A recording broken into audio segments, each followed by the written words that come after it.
Muy buenas tardes, un saludo a ti y a todo tu auditorio, Tania y Adán, muy buenas tardes. Gracias por acompañarnos, Mario. A ver, primeramente, pues vaya, es un nuevo golpe a los estados y a los municipios, justo en este último aspecto que mencionaba mi compañero Adán Olvera, en lo que tiene que ver con la recaudación federal participable, vaya, pues es una disminución en recursos de 42,000 millones dentro de, bueno, frente a lo presupuestado este año. Sí, efectivamente, pero además no solo eso. Mira, yo creo que la disminución en la práctica va a ser mucho mayor. De hecho, por ejemplo, si nosotros revisamos qué pasó en 2019, qué ha pasado en 2020 y seguramente pasará en el 2021, la diferencia entre lo que originalmente constituía la recaudación federal participable y lo que efectivamente se alcanzó ha representado pérdidas para las entidades federativas del orden de los 200,000 millones de pesos. Luego, entonces, efectivamente es un golpe bastante fuerte, no solamente de inicio en esta ley de ingresos, en donde ya de entrada la recaudación federal participable es menor, sino que durante el ejercicio. Y aquí es donde se combinan varias cosas que yo creo que han sobreestimado la ley de ingresos, ¿no? La recaudación de impuestos depende mucho del crecimiento económico. Y lo que ha sucedido en años anteriores es que, pues evidentemente el crecimiento económico ha sido menor al esperado, lo que podría volverse a observar en el 2021, dado que el crecimiento de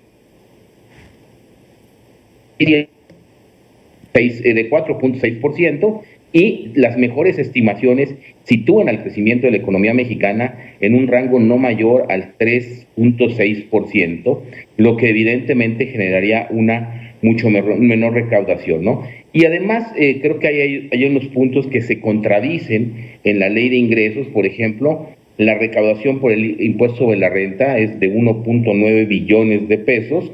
Sin embargo, esta recaudación, que es 55,000 millones mayor a la que se aprobó en el 2020, pues choca cuando nosotros vemos que la recaudación por IVA va a caer. La recaudación por IVA depende del consumo que se genere en la economía y pues es contradictorio que si va a crecer el impuesto sobre la renta, pues caiga también la recaudación por IVA, cuando deberían de ir, por ejemplo, en el mismo sentido. Otro elemento importante es que pues el día de hoy veíamos que las tarifas eléctricas van a aumentar, incluso las de casa habitación. Sin embargo, los ingresos, por ejemplo, de la CFE van a ser también menores que los aprobados el año pasado, menores en casi 12,000 millones de pesos. Entonces es una iniciativa de ley de ingresos que tiene inconsistencias, sobre todo en el marco macroeconómico, que podrían repercutir sobre el ejercicio. Y desde luego, pues viene acompañado de estas medidas que acentúan el terrorismo fiscal, yo te diría, por ejemplo, el aseguramiento de mercancías del que se está hablando para terceras personas o para terceros involucrados, el hecho de que el SAT pueda pues casi filmar tus lugares de tu domicilio fiscal, las devoluciones de impuestos, en donde, por ejemplo, si no dan con tu domicilio, pues casi puedes perder la devolución del impuesto. Pues sí, vienen medidas que yo te diría, pues ahuyentan, alejan la inversión y no necesariamente se vuelven recaudatorias, es decir, que te permitan generar una mejor recaudación. Yo lo he sostenido siempre, que la mejor recaudación es la que te da pues el crecimiento económico. Mario, ahorita que hablabas del IVA precisamente y del consumo, tus proyecciones, ¿tendremos un consumo que pueda salvar este IVA o de plano no hay forma de impulsar el consumo? Va a ser muy complicado, sobre todo lo que hemos visto en estos meses, vamos a llamar así, a partir del desconfinamiento, si se puede llamar así, lo que estamos viviendo, es que la economía mexicana está mostrando una moderación, digamos, en su crecimiento. Ya no es el rebote que, por ejemplo, se observó en agosto, se haya observado en septiembre. Ahorita se está moderando incluso la generación de empleo, la actividad industrial, lo que probablemente hiciera no que el IVA se recupere. Yo creo que la estimación del IVA es correcta. Lo que podría estar sobreestimado es el impuesto sobre la renta. Y que causarían el mismo efecto, digamos, a mediano plazo, que es tener una menor recaudación y una menor recaudación federal participable para las entidades federativas. Y otro elemento que debe preocuparnos es que el endeudamiento que se aprueba en la ley de ingresos, pues es uno de los más altos, yo te diría, de los últimos 8 años.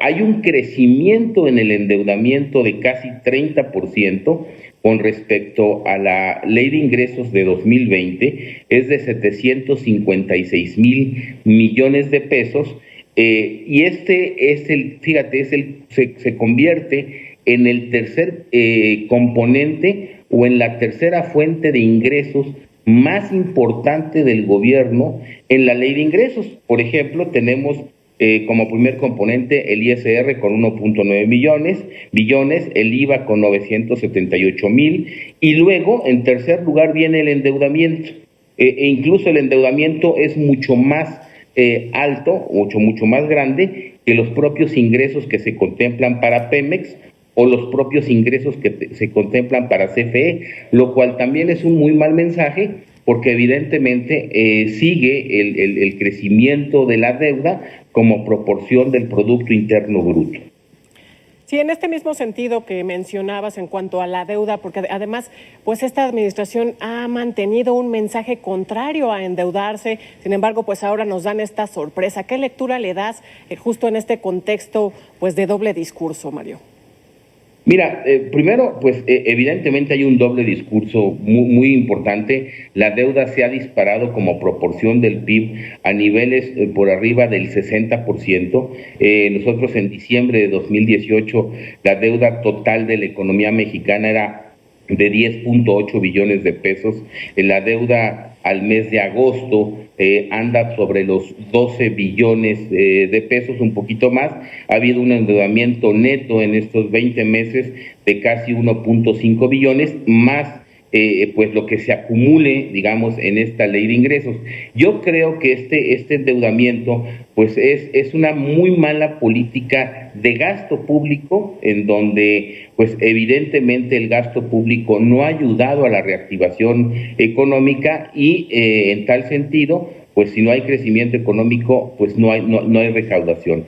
Con estos programas que han privilegiado, digamos, el gasto asistencialista, por llamarlo de alguna manera, sobre el gasto que esté promoviendo la inversión pública. La inversión pública ha caído y desde luego no se han generado las condiciones de confianza para la inversión privada. Con este elemento adicional, que presupuestar sobre un marco macroeconómico erróneo, pues puede traer consecuencias más graves para la economía, que entonces sí induzcan a que el endeudamiento se haga mayor durante el ejercicio del gasto. ¿Por qué? Pues porque la contracción del gasto del gobierno pues ya ha sido mucha.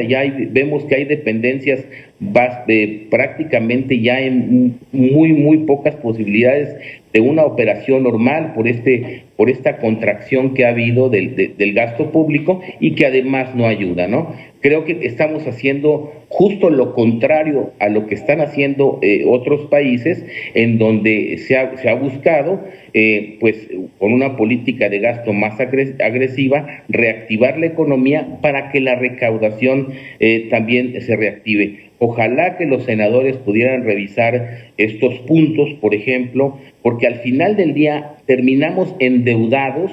La deuda creció y no tenemos un programa de reactivación económica que haga pues que vayamos a salir mucho más rápido de esta crisis.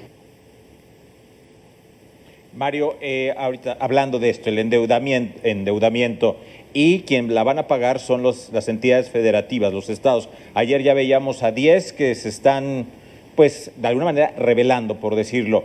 ¿Va a provocar también que estados recurran al endeudamiento? Sí, desgraciadamente sí. La ley esta del equilibrio, esta ley que se aprobó de las entidades federativas, pues lo que está haciendo es induciendo o no le está dando margen a las entidades federativas más que para recurrir al endeudamiento, lo que también va a ser un problema para sus finanzas en un futuro. Me parece que estamos escogiendo el peor camino. Tú recordarás que hace algunos años, pues esta ley de disciplina financiera se tuvo que modificar y se tuvo que lanzar precisamente por el crecimiento ya que enfrentaban las deudas de las entidades federativas, y ahorita lo que están haciendo es volverles a abrir la llave. Entiendo que las entidades federativas requieren de recursos pues para su operación, para sus programas de inversión, porque además la inversión se ha reducido en las entidades federativas. Es muy cierto esto que reclaman la Alianza Federalista, a que por cada peso que ellos le aportan a la federación únicamente se les están devolviendo 18 centavos, pero además se ha restado y se ha disminuido mucho la inversión pública, por un lado, en el gasto federalizado, como se le llama, y ahora, por ejemplo, que es algo de lo que también se habla poco, con la desaparición de los fideicomisos, les estás pegando a las entidades federativas.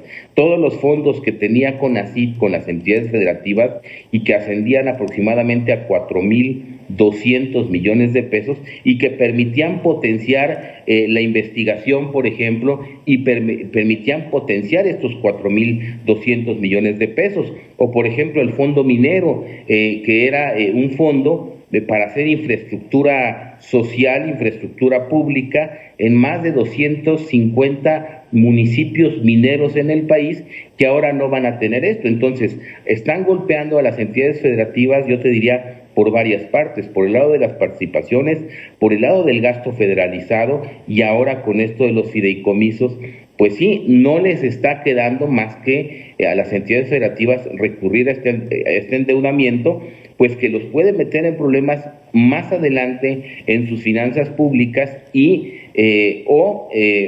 deteriorar sus servicios.